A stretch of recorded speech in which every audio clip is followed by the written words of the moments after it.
Alhamdulillah kita masih bisa meringankan langkah pada malam yang ketiga di rumah duka ini. Mudah-mudahan berbagai nikmat Allah berikan kepada kita dapat menambah rasa kesyukuran dan ketaatan kita.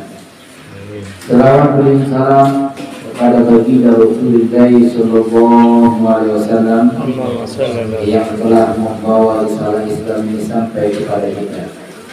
Kita hanya bisa berharap dan berdoa mudah-mudahan kita tergolong daripada umat-umat yang mendapatkan syafaatnya di yaumil akhir nanti. Amin amin ya rabbal alamin.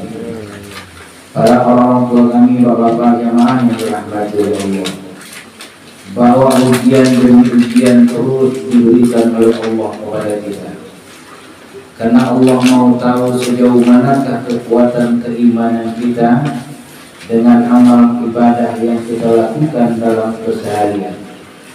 Alladzi khalaqal mauta wal hayata liyabluwakum ayyukum ahsanu amala.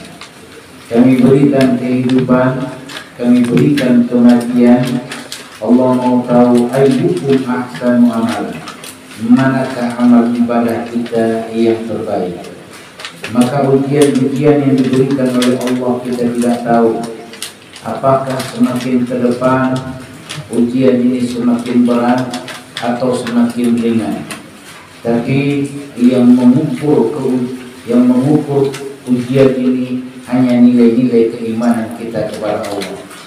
Nah, Shahibul Bait di rumah ini diuji dengan kepergian orang tua yang tercinta. Pada malam ini kita berkumpul kembali pada malam yang ketiga. Nah, ternyata dikala kita renungi ayat-ayat Allah, ternyata peristiwa kematian ini adalah peristiwa yang pasti, tapi dirahasiakan oleh Allah Subhanahu wa Ta'ala. Kapan, di mana, ini yang tidak pernah kita ketahui. Kullu nafsin za'iqatul maut. Semua yang hidup akan mengakhiri kehidupannya. Di manakah dia menghembuskan nafas terakhir, kita tidak tahu. Kapan juga kita tidak tahu. Maka inilah rahasia Allah Subhanahu wa Ta'ala yang harus kita antisipasi lewat amal ibadah kita. Nah, kepergian orang tua kita di rumah ini sebenarnya adalah kesedihan yang mendalam, terkhusus keluarga, dan kita hal yang wajar kalau kita bersedih. Rasulullah SAW juga bersedih ketika istrinya meninggal dan pamannya meninggal. Saking mendalamnya kesedihan Rasul, maka disebutlah tahun itu Amul Husni, tahun duka cita. Rasul disebut dengan tahun duka cita. Tapi dengan ketahanan, keimanan dan kesabaran Rasulullah SAW, Allah gembirakan Rasulullah dengan peristiwa Isra wal Mi'raj. Artinya kita juga dalam ujian ini kita harus bersabar dengan ujian-ujian yang diberikan oleh Allah, kepergian orang tua kita. Nah, haruskah kita terus dirundung dengan kesedihan dengan kepergian orang tua kita? Seharusnya kita harus bersikap dengan ujian yang diberikan oleh Allah kepada kita. Kita tidak mampu berbuat dan tidak mampu untuk berkata apa-apa, melainkan alladzina idza asabathum musibah qalu inna lillahi wa inna ilaihi raji'un. Ada satu keyakinan kita yang penuh kepada Allah. Semuanya datang dari Allah dan semuanya akan kembali kepada Allah. Tidak ada yang tersisa dari makhluk Allah ini. Semuanya kembali kepada Allah. Ayat ini melahirkan satu keyakinan, dan ayat ini juga melahirkan qudratullah, kekuasaan Allah Subhanahu wa Ta'ala. Nah, bagi anak-anak yang ditinggalkan, bahwa masih ada kekuatan kita dengan orang tua kita. Tidak putus hubungan kita dengan orang tua kita walaupun berbeda alam. Nah, salah satu di antaranya dalam satu hadis, "Idza mata ibnu Adam inqata'a 'amaluhu illa min thalathin." Apabila meninggal anak cucu Adam, putus semua amal ibadahnya. Salat tak bisa lagi, zakat tak bisa lagi, semua putus. Hanya 3 saja yang bertahan. Salah satu di antara 3, wa waladan salih yad'u lahu, anak yang soleh yang mendoakan. Maka inilah kekuatan yang ditinggalkan oleh almarhumah. Bagaimana anak-anak yang ditinggalkan bisa melantunkan doa di celah-celah ibadah. Allahumma ighfir lana dhunubana wa liwalidayna warhamhuma kama rabbayana shaghira. Ternyata inilah satu kekuatan kita yang hidup dengan orang yang sudah meninggal. Maka keliru orang memahami bahwa orang yang sudah meninggal sama sekali tidak ada hubungan dengan orang yang hidup. Nah, sudah pernah kita sampaikan bahwa ketika kita melaksanakan sholat jenazah, takbir ketiga dan takbir keempat itu adalah muatan doa.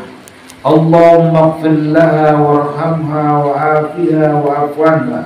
Allahumma la tahrimna ajraha wa la taftinna ba'daha. Allahumma ij'al qabraha rawdatan min riyadil jannah wa la taj'al qabraha hufratan min hufril niran. Ternyata ini adalah muatan doa.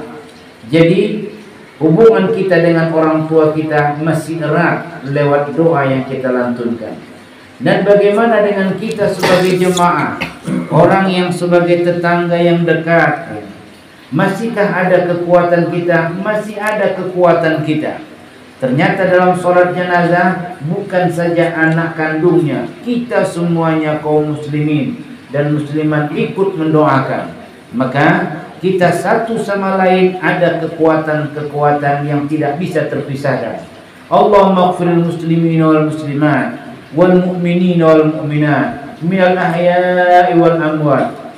Ya Allah, ampunkan dosa kaum muslimin dan muslimat, yang mukminin dan mukminat, yang masih hidup atau yang sudah meninggal. Subhanallah, kekuatan inilah yang harus kita bangun kembali. Terlebih-lebih anak yang ditinggalkan. Yang kedua, bahwa amal ibadah yang dikerjakan oleh seorang anak secara otomatis sampai kepada kedua orang tua. Subhanallah, amal ibadah, kebaikan, apa saja yang kita lakukan itu akan sampai kepada orang tua, kedua orang tua kita. Maka berusahalah kita berbuat baik, karena kebaikan itu akan mengalir kepada kedua orang tua kita. Jadi amal ibadah ini naiknya ke atas, bukan turun ke bawah. Ketika seorang anak yang soleh, maka dapatlah orang tuanya itu petikan buah kesolehan atau kesolehan anaknya. Dan orang tua yang soleh, dia sampailah kepada kakek kita. Maka dalam satu hadis Rasul menganjurkan untuk tarbiyatul aulad, mendidik anak-anak dan generasi. Apa manfaat bahwa kita akan mendapatkan buah dari anak kita. Nah, senantiasa kita berbuat baik. Perbuatan baik ini akan didapati oleh orang tua kita. Yang ketiga, jadinan silaturahmi yang harus kita pererat kembali. Terkadang orang tua kita masih hidup, maka keakraban, keharmonisan itu muncul. Tapi ketika orang tua kita sudah tiada, maka retak dalam rumah tangga. Nilai-nilai silaturahmi itu sudah mulai renggang. Nah, harus kita pertahankan nilai-nilai silaturahmi. Nah, ketika kita mampu mempertahankan ini, inilah kaitan kita dengan orang tua kita.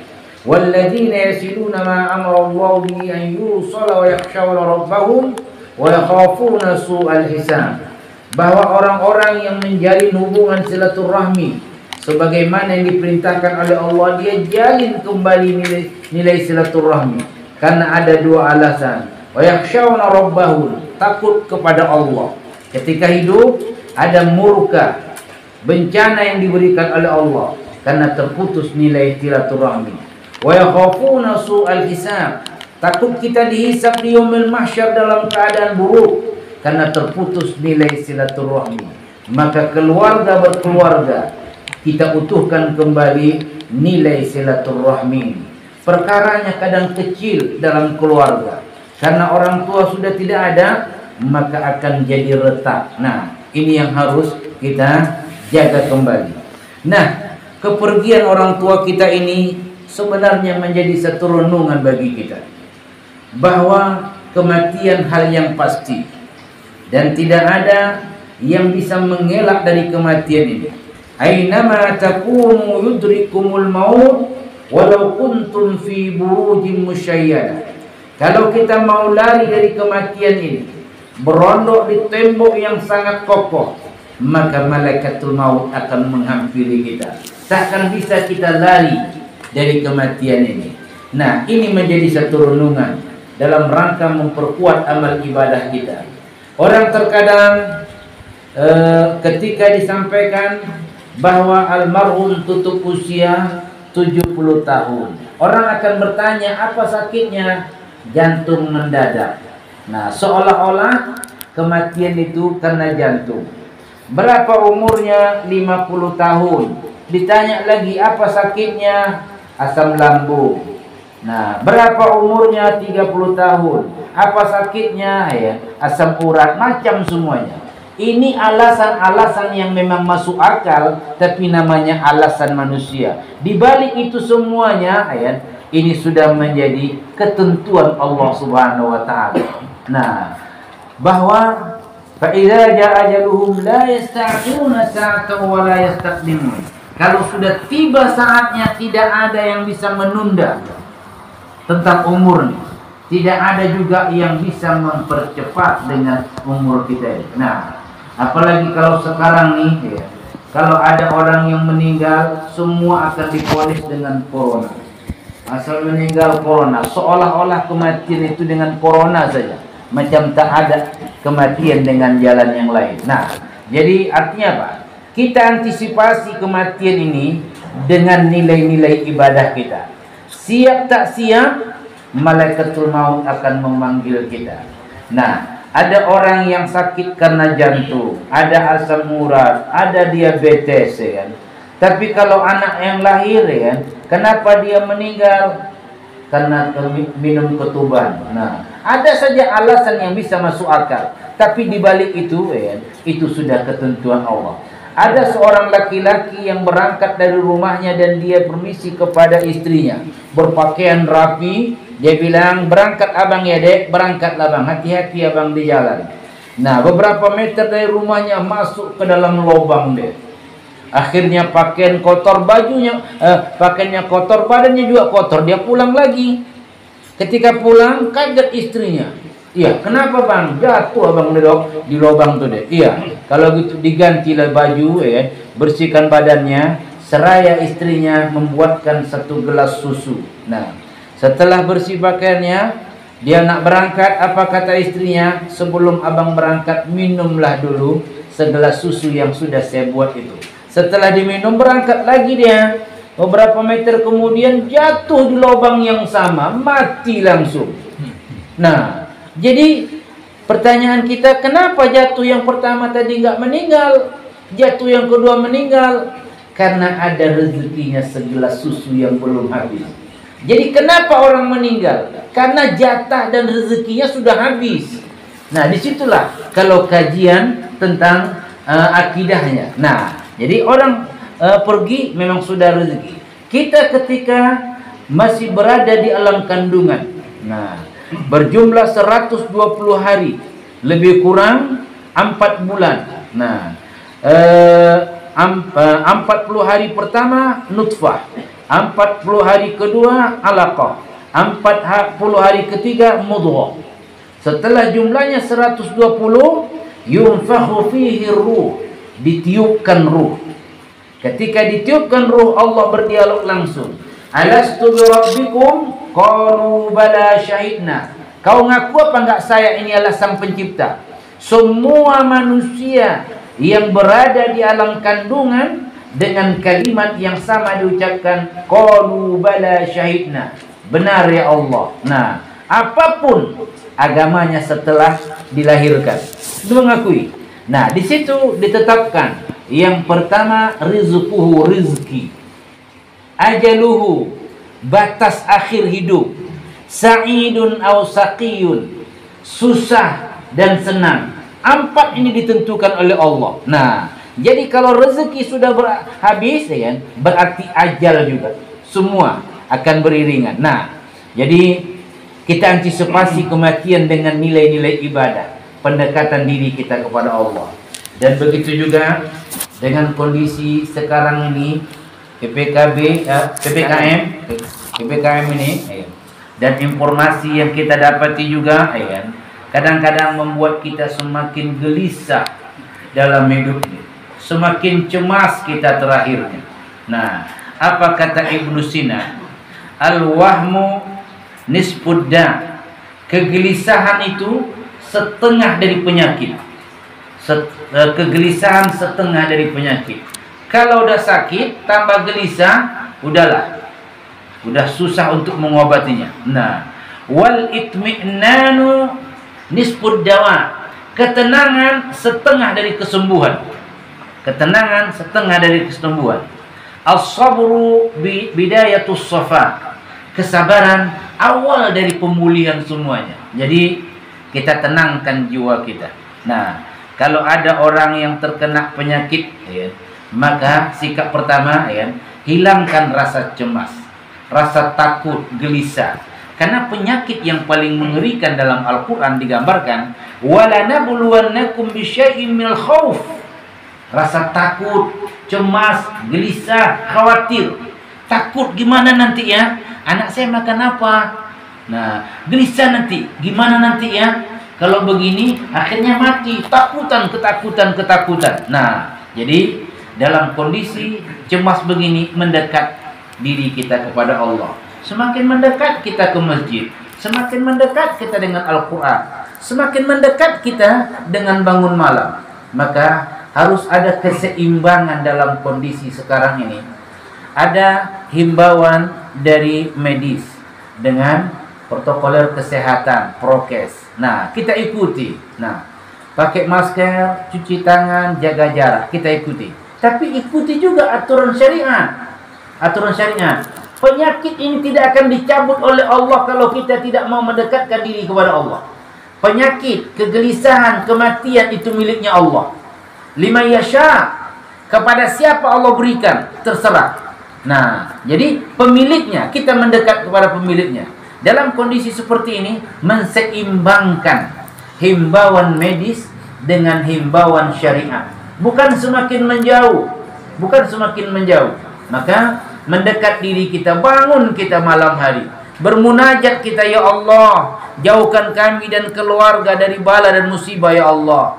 Jauhkan kami dari penyakit, ya Allah. May yad'uni fastajiba lahu. Hadis kursi. Barang siapa yang bermohon, bermunajat di keheningan malam, kukabulkan doanya. Subhanallah. Ternyata terlupakan kita dengan himbauan syariat. Allah kabulkan. Nah, jadi seharusnya dalam kondisi membaca Al-Quran. Ada orang yang terkena penyakit, masuk ke grup, dia bilang, saya kena sakit corona saya. Apa kata Ustaz tuh? Kau baca Al-Quran dengan suara yang lantang. Disuruh baca Al-Quran. Lagi malam, kalau nanti kau malam, bangun kau, mandi, sholat tahajud kau, bermunajat kau. Subhanallah. Himbauan-himbauan inilah yang harus kita inikan lagi, kita hidupkan dalam kehidupan kita. Keyakinan kita kembali. Nah, bagi Allah tak kalah sulit semuanya. Innama amruhu idza arada syai'an ay yaqula lahu kun fayakun. Selesai. Idza qada amran fa innama yaqulu lahu kun fayakun. Nah, mudah-mudahan kepergian dari orang tua kita ini menjadi pelajaran besar bagi kita, bahwa kematian hal yang pasti dan kita akan melalui. Kapan dan di mana, inilah rahasia Allah yang harus kita antisipasi dengan pendekatan diri kita kepada Allah. Dan kita doakan semoga almarhumah Hajjah Ramlah Simatupang binti Haji Muhammad Yusuf Simatupang ditempatkan oleh Allah tempat yang sebaik-baiknya, yaitu surga Jannatul Naim. Allah hapus dosa dan kesalahan dengan berbagai kebaikan yang dia lakukan. Nah, dan mudah-mudahan keluarga berkeluarga yang ditinggalkan Allah berikan kesabaran, sehingga kesabaran yang lebih meningkatkan nilai ibadah. Dan mudah-mudahan bagi kita ini semuanya menjadi pelajaran atau ibrah bagi kita. Lebih dan kurang mohon maaf. Aqulu qouli hadza wa astaghfirullah. Assalamualaikum warahmatullahi wabarakatuh.